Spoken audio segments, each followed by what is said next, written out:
உனக்கு அந்த பால் கொண்டு வந்து கொடுத்துருக்காங்க. காப்பியை குடிச்சுக்க, பால் குடிய. மக்களை பாதுகாத்து வச்சுக்க, வரக்கூடிய நோய்கள் வராமல் பாதுகாத்து குடும்பத்தில் கஷ்டங்களை தீர்த்து வச்சு மக்கள் எல்லாம் கஷ்டப்பட்டு கொடுத்துருக்காங்க. மலையில போய் திருப்பதியில போய் முருகனை குறைச்சி ராமத்தை போட்டு கோவிந்தா கோவிந்தான்னு சொல்றாங்க.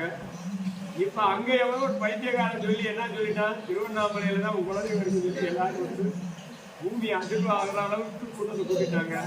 கூட்டம் பெருசு கிடையாது, எல்லாரும் நல்லா இருக்காங்க. அதுக்கான அடிப்படை திறப்படி காட்டுற இடம் இந்த பாபா கோயிலுக்கு வந்து நீ வந்திருக்க இன்னைக்கு. அதனால நீ போய் நின்று பாபாவும் காட்சி அழியும், உன் கண்ணனாவும் இருக்கு, சிவனாவும் காட்சி, முருகனாவும் காட்சி, மக்களை பாதுகாத்து வச்சுக்க. மொத்தத்தில் உண்மையான ஆன்மீகம் வரணும், பொய்யான ஆன்மீகம் வரக்கூடாது. நம்ம பட்ட கஷ்டம் யாரும் வரக்கூடாது.